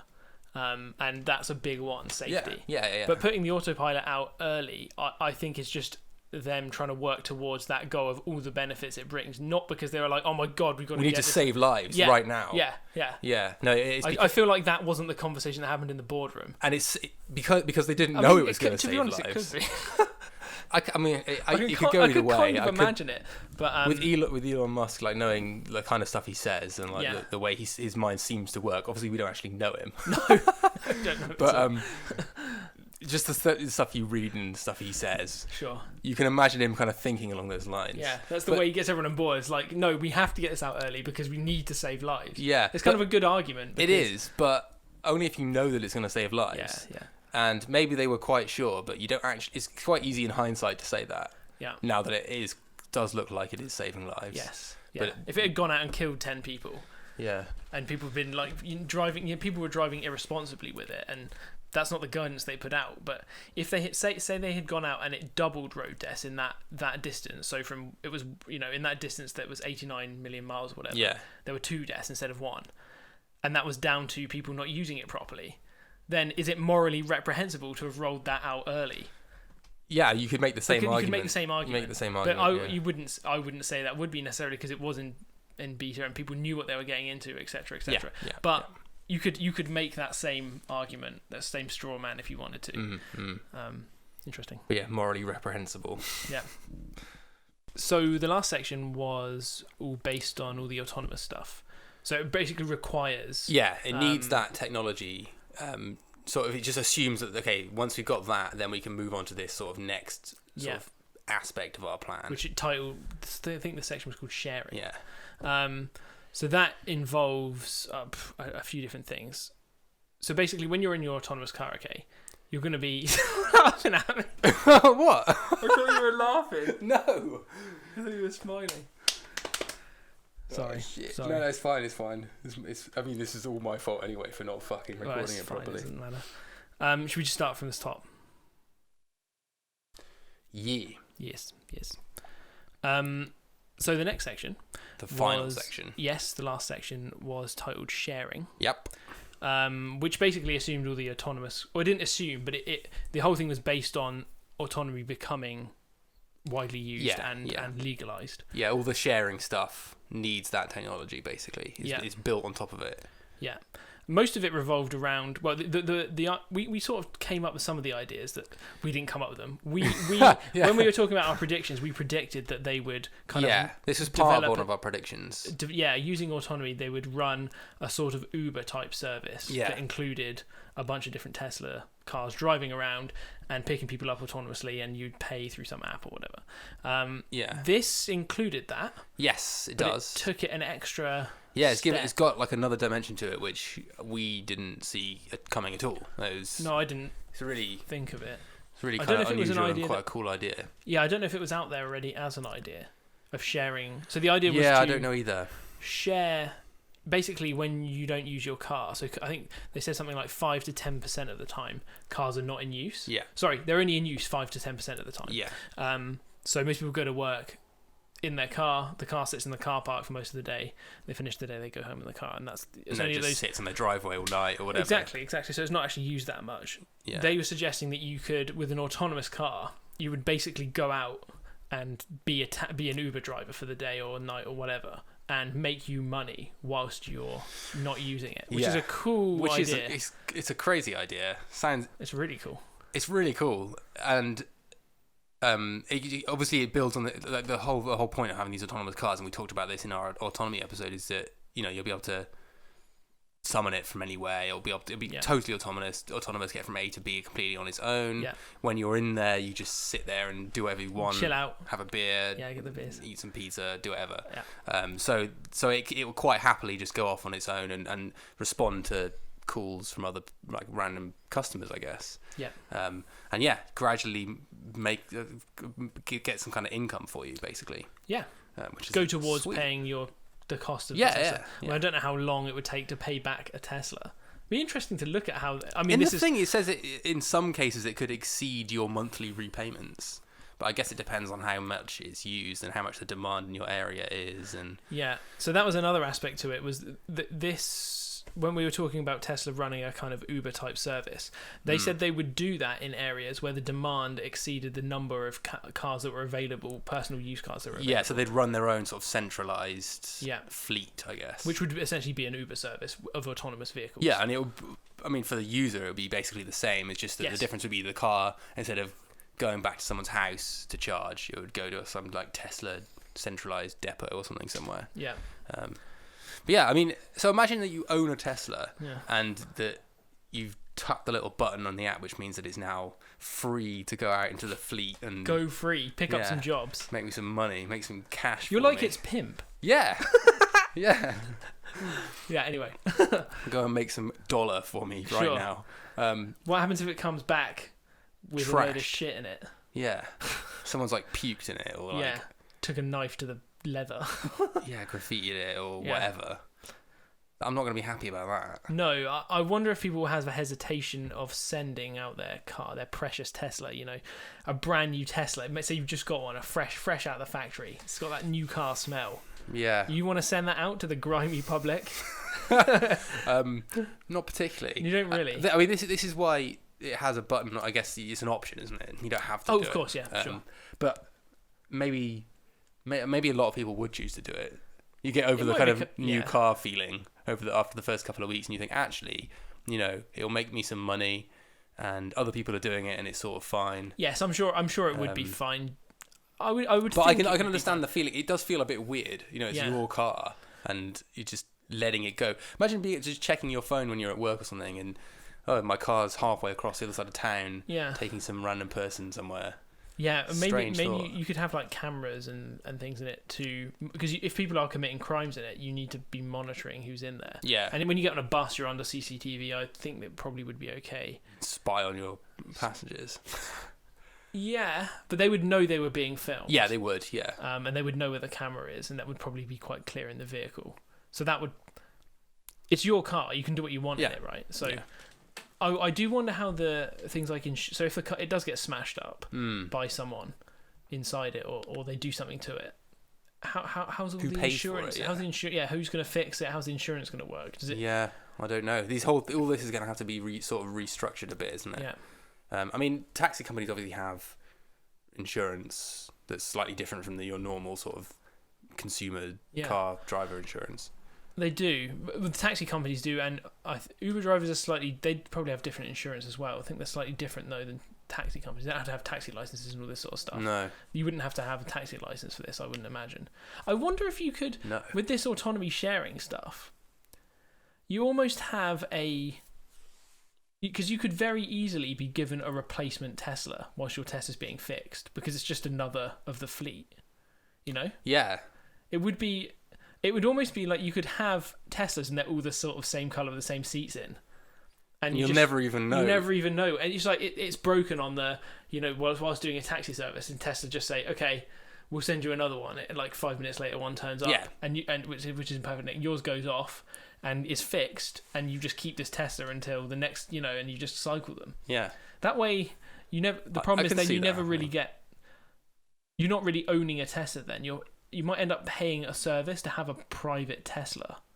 To always have a Tesla when you need it. Yes. And there's one at your house. It's like based at your house. Because we were talking anyway that they would probably move to, the demand may begin to increase for getting Teslas basically, or getting any autonomous vehicle around the place. But the number of people owning them would go down because it would be so cheap to get around and so easy to get around with these fleet cars.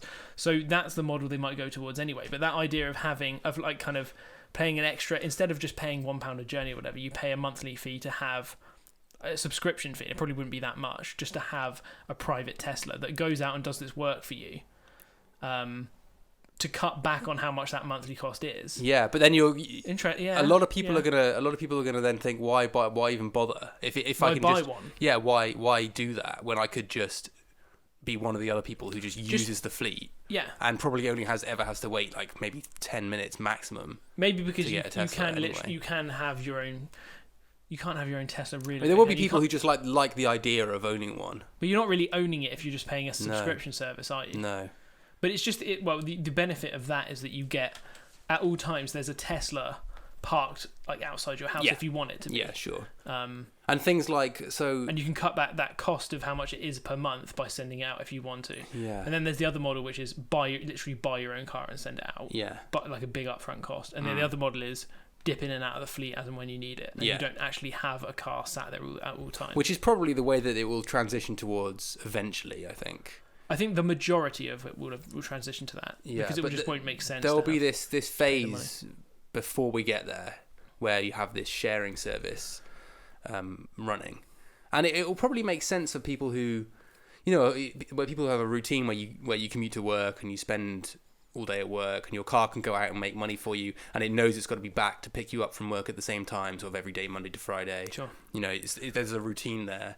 That'll probably make quite a lot of sense. But imagine there's like an emergency and you need your car now and it's the other side of town. Do you have like an override button? It just kicks out the passenger.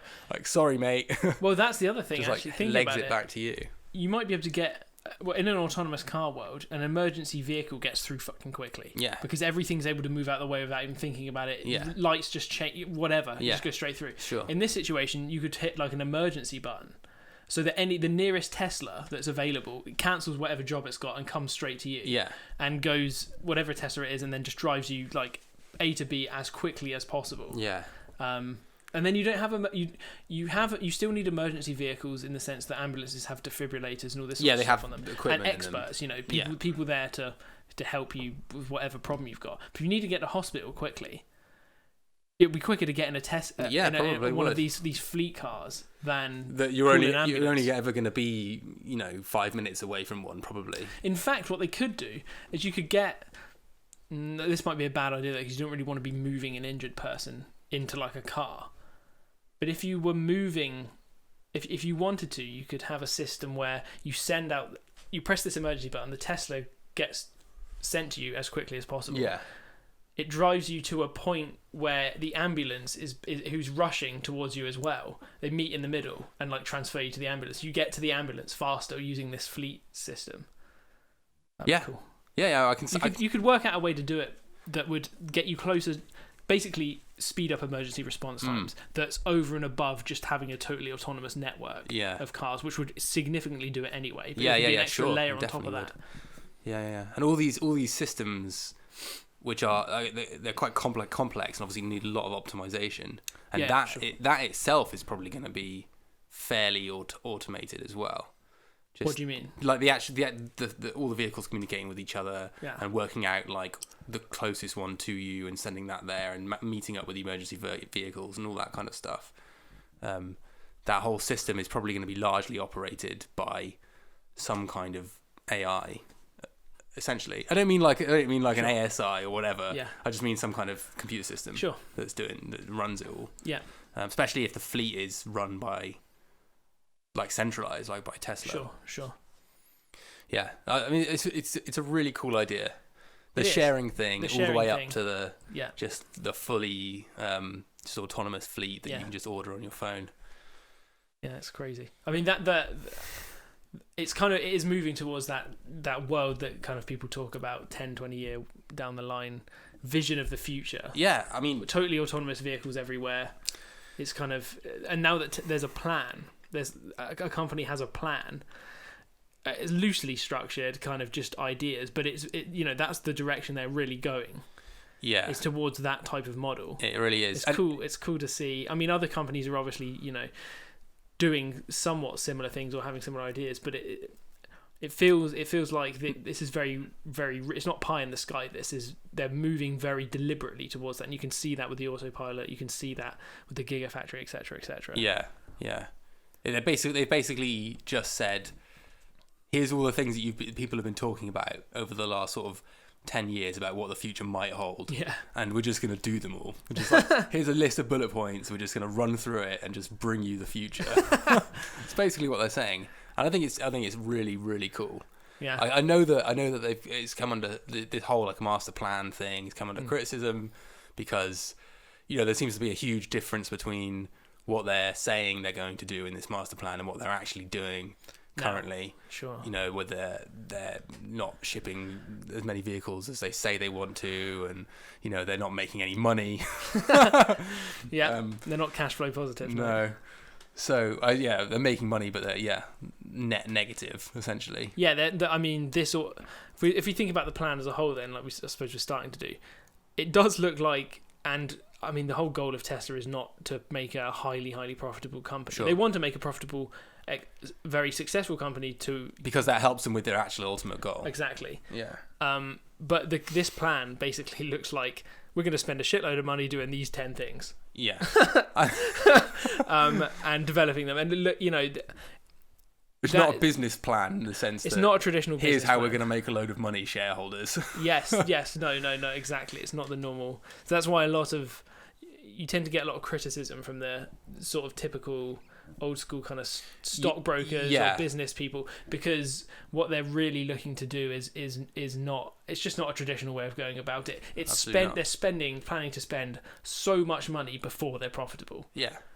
Which is a little bit mad, but it seems mad, but their first master plan, they've kind of worked through it, and the company's so valuable.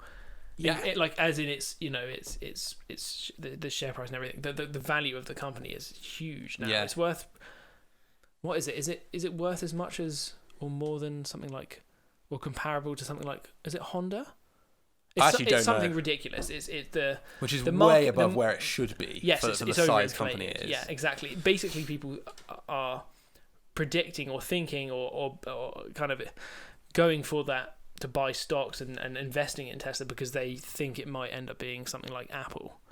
Something that's why it's so overinflated, is because people think that it could be, or there's some people that think it could be that valuable, which is sort of ridiculous. Yeah, that's insane. So, yeah, I mean, you can see it kind of going in that way. If they pull off what they're saying they're going to pull off in this thing, even if they don't pull off all of it, even if they just pull off sort of aspects of it, it'd still be good. Yeah, it's still going to be game changer for transport. But maybe it won't be. Maybe the first car that you summon and that comes to pick you up and is fully autonomous won't be a Tesla. Maybe it'll be like a Google car, or whatever, a Ford or something. I don't know, something. But They want people to be following their footsteps, right? They said there's no point. What was it? No point cutting us way through the jungle if no one can follow you through it, or whatever it was. So they want people, although they want people to be following in their footsteps, and that's why they made their patents open source. But are they specifically talking? When they were talking about that, it was about changing the world over to electric transport. Yeah.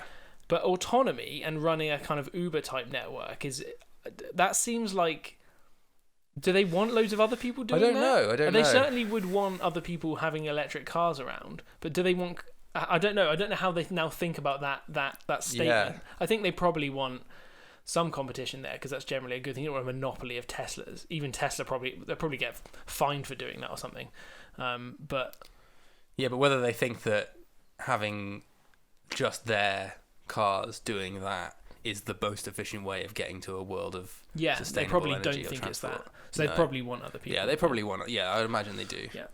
Yeah, so they're probably. I mean, they've always said that they actively, they're very happy for other companies to be cottoning on doing the same kind of things. Or that's why they made their patents open source as their biggest statement than that. And how they compete though in the market, in that future market, is, I mean, they've got a lot of production. They've got a lot of barriers to get through before they get to this master plan part 2. But how they compete in that future market against bigger companies, GM, etc., remains to be seen. They are a smaller, more not really small anymore, but a much smaller, more nimble company than those companies, and are born out of a Silicon Valley sort of innovate or die mentality. Yeah, absolutely. it will be interesting to see how that all pans out once these other car manufacturers really put all their all behind these types of plans. Yeah. But that none of them are putting their all behind these types of plans yet, though. They're all still, there's a lot of their focus is still on the traditional kind of car business. Yeah, absolutely. Tesla's not. Tesla's very much focused on this future this second plan as a very distinct type of company they're going to try and be. Yeah. Which these other car manufacturers are not. Their competition could come from somewhere like Apple they Google, might change tack eventually and realize that they need to be doing that, but it might be too late once you've got Google doing it and Tesla doing it and Apple doing it. Yeah, some of the old school car manufacturers might be sort of, I don't know, left behind a bit. Possibly. We shall see. Yeah. Yeah, so I think that's more or less all I wanted to talk about you. Yeah, I think so. In the Tesla master plan. So we were sort of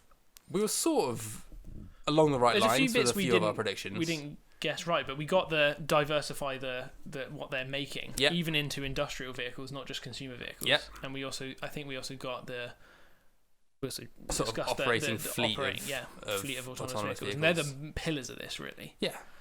So we guessed right. Yeah. We stole ideas. Give us a cut of your money. We Tesla. Yeah, we stole ideas of other articles we had read, right, and then claimed them as our own. Yeah. The classic way of doing it. But yeah, I'm very excited. It's a cool, slightly oddly written little blog post. It's like a weird sort of window into Elon's mind, I think.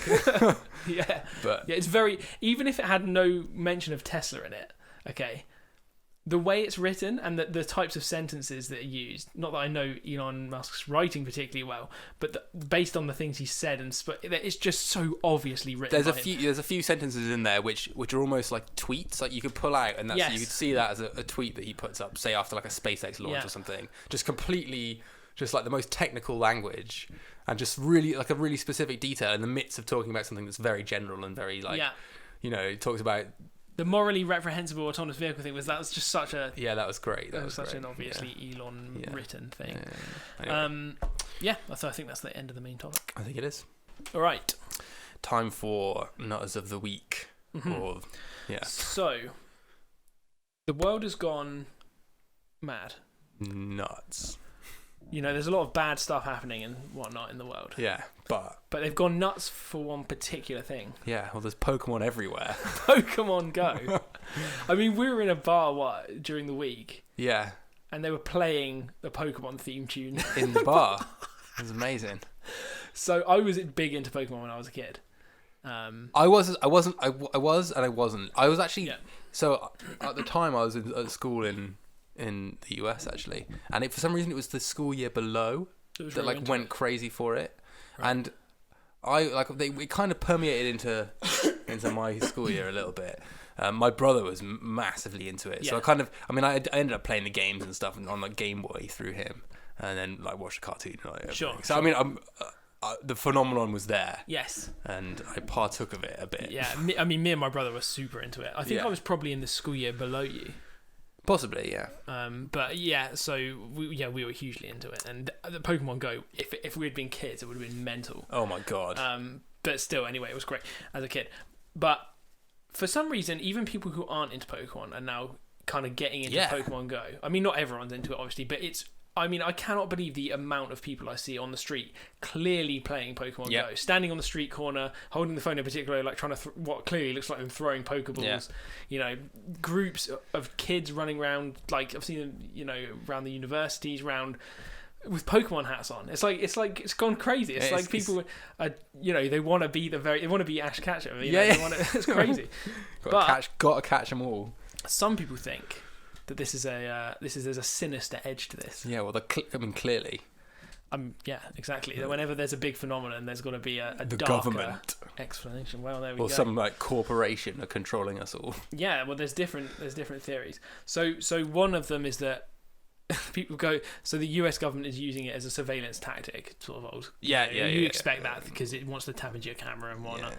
And to be honest, if they're getting all that data in, they probably can tap into parts of it. Well, apparently. So I was looking at one of these conspiracy theories. Apparently, according to this guy on Reddit, This guy on Reddit. Yeah. Like one of the major funders behind Niantic, which are the app developers, is some branch of the American intelligence service. Really? Yeah, called the National Geospatial Agency, which are responsible for like collecting data on people's movements and stuff like that. So yeah, right. According to some guy on Reddit. Yeah, if that's true. So if that is actually true, but some people even go so far as to say not that the government's just using it, but I suppose in that vein that the government developed it. Yeah. To track people, to gain access to huge swathes of the public space where people are interacting and stuff, and then they can probe certain areas of interest. And if you want to get like good image coverage or something of a certain area, you just like stick a gym there, or some rare Pokemon there. Yeah, exactly. Like, fuck. Yeah, I mean, I've seen videos. There was a video which just recently opened in Hong Kong, and you can see it's mental. It's fucking mental. People are like hordes of people going around like out on the streets. It's like giant protests. Remember the protests in Hong Kong against the government becoming too authoritarian, too Chinese government, and it's like that, but everyone's chasing Pokemon. Everyone wants to catch like an Onyx or something. Exactly. Yes. And there was a picture of this park that's kind of in Japan that's somewhat shaped like a Pokeball. It's kind of the way it's got a round path, and there's a path through it, and it sort of vaguely looks like it. And there was a rumor that went round on Reddit, or I think it was Reddit, that a Mewtwo was there, and it just got flooded by people like super quickly looking for this Mewtwo that wasn't there. Amazing. So they're tracking your movements with that, and maybe the US government has actually developed it to help sort of manipulate certain movement patterns. Yeah. Pokemon Go was released basically to get people away from the news. Is the second conspiracy. So to ignore. So because there's all this shit happening. Yeah. There's lots of terrorist attacks and whatever, that it was released to try and soothe the public, because they, instead of worrying about being killed, they're running around trying to catch a Charmander. Yeah. That's another conspiracy, and that's again a government one. US government is the third one. This is good. The US government worked with Japan to make Americans lose weight. So they released Pokemon Go, but after sort of consulting with Japan to work out a way of getting people outside and exercising. I mean, as conspiracy theories go, that's fairly benign. It's fairly benign. It's just got everyone's best interests at heart, basically. Yeah, it is fairly benign. Although it's the only sort of sinister part of it is the fact that if it's true that the government was behind making an app that was held up as a private company developing it. Yeah. But to try and manipulate kind of people into doing stuff like but it's probably not true. But yeah, it's I mean, people. It's good for. It must be good for health generally. Yeah, I mean, people who might not normally go out running across like parkland and like dodging traffic and stuff are now doing that. And also, I mean, actually, I've heard stories about. There's been so many stories coming out. I know, it's mental. But I've heard stories about like for example, kids who might be slightly autistic or something that it's actually like massively helped them socially interact with other kids. Oh, right. For example, and like you've heard good and bad stories. Yeah. I imagine it's overall net positive. Yeah, surely. But hugely. How could it not? I mean, obviously there's some ridiculous stuff happening, like people walking off cliffs and things. There's just hilarious videos of people like trying to catch Pokemon in the middle of a road, and then the car's just like honking at the guy, and then he just loses it. It just goes nuts. Oh really? Yeah. There's one particular video I'm thinking of. That sounds good. Just like screaming at the guy in the car. He's like, "Can you not wait five more fucking seconds?" Like he pulls his like pants down and like moons the guy in the car. What? Like throws some shit at the car. It's pretty funny. Jesus. Okay, I need to see that. It's good. Michelle Obama is behind Pokemon Go and wants all the kids to go outside. Another sort of weight loss one. Specifically with Michelle Obama. Pokemon, and the final one, Pokemon Go is all part of major mobile carriers' plans to charge you ridiculous amounts of money for your data. So basically, just because you probably rinse your data using it. It uses up a bit of data. I've used it, and it's not that bad. It fucking drains your battery to shit, though. Yeah, but the augmented reality stuff. But I mean, maybe they're probably happy about that because people would be using more data.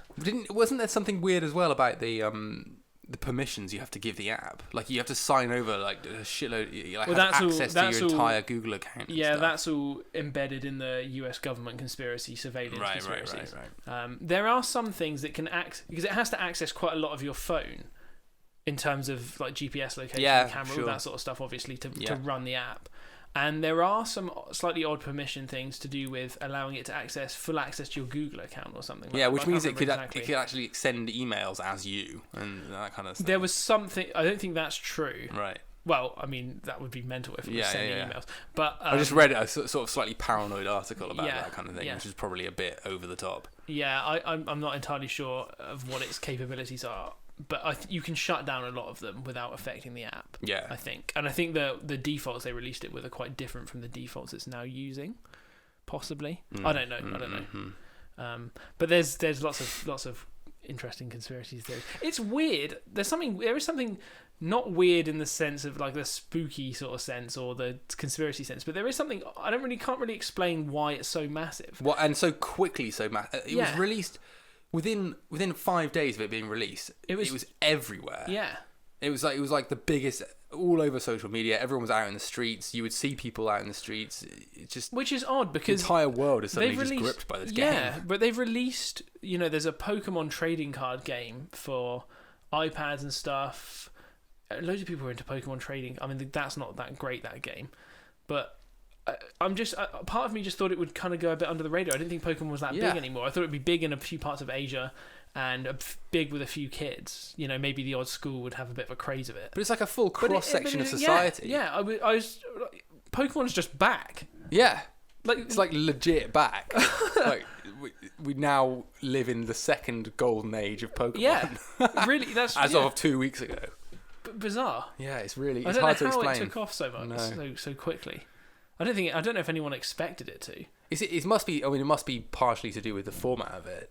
That the augmented reality, getting out there and the augmented reality is not really that. No, I know, but it is. It's the overlay of the map, and there's something fundamentally that appeals to some sort of fundamental human nature about running around and collecting things. Yeah. Just get out there and hunt for these little Pokemon. Yeah, there's like a sort of vague hunting instinct and a vague kind of collecting and making a team of things kind of.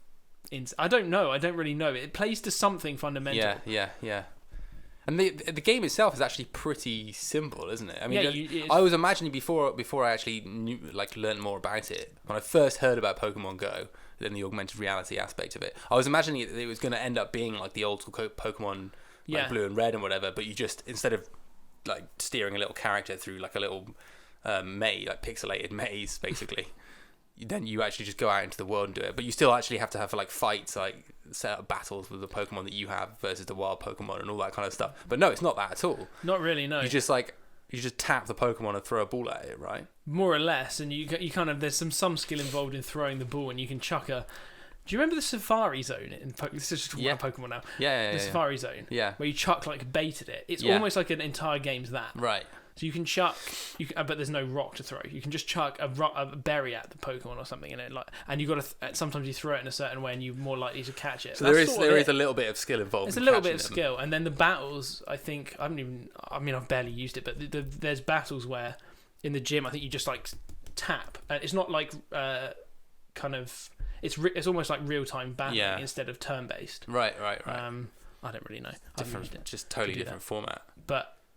It's taken off. I'd be well up for like a proper Pokemon game, but just with the map being the real world. What a more sort of more along the lines of the old school Game Boy sort of games. Yeah. Well, it's not. It's not too far off that. It's not too far off. Yeah, it's interesting. I don't really, and the fact that so many people who weren't into Pokemon are suddenly into it. Yeah. But like tons of kids who are way too young. Adults who are too old. But adults who are too... Yeah. What? It's not just the people who were into it first time round who are into it now. They're suddenly running around trying to catch a whatever. A Pikachu. Yeah. It's nuts. It must be... Properly interesting. There must be a conspiracy behind it. That's the only logical explanation. And I reckon out of all of those ones, Michelle Obama got my eyes on her. Yeah. She's on her way out of the White House now, so she can do what she wants. Yeah. This is her legacy. Yeah. Right. I think that is the end of the show. Yeah, I think it is. We did say last week we were going to do the future of warfare. We've ended up talking about the Tesla master plan for the entire episode. We did realise that we looked at the Tesla master plan and we're like, oh, this is going to be a full episode. Yeah. Was quite a lot There's in a lot it. of cool stuff in there. So we ended up doing that instead. We'll probably do the warfare thing probably next week, I guess. There's plenty of stuff to talk about there as well. Yeah, that might end up being 2 shows. We started looking at it. I don't know exactly, but I've we'll looked see at how it vaguely. Plays out. We'll see how it plays out. Yeah. It could be long. Yeah. Maybe. Other than that, thank you very much for listening as ever. Yep. And like, share, subscribe, all that crap. If definitely you all 3 of those things. Yep. We appreciate the comments and everything. Keep them coming. Definitely. And hopefully we're going to be releasing all of our full shows as podcasts fairly soon. Yep. So watch this space. A little bit of There'll be work future announcement about that, but you'll be able to listen to us all the time, just constantly. Yeah. When you're asleep, when you're in the shower, when you're doing anything, just constantly listening. Yeah. So that's gonna be sweet. Yeah, it will be weird. No, definitely weird. Anyway, right. Let's catch you guys later. Next time. See you later.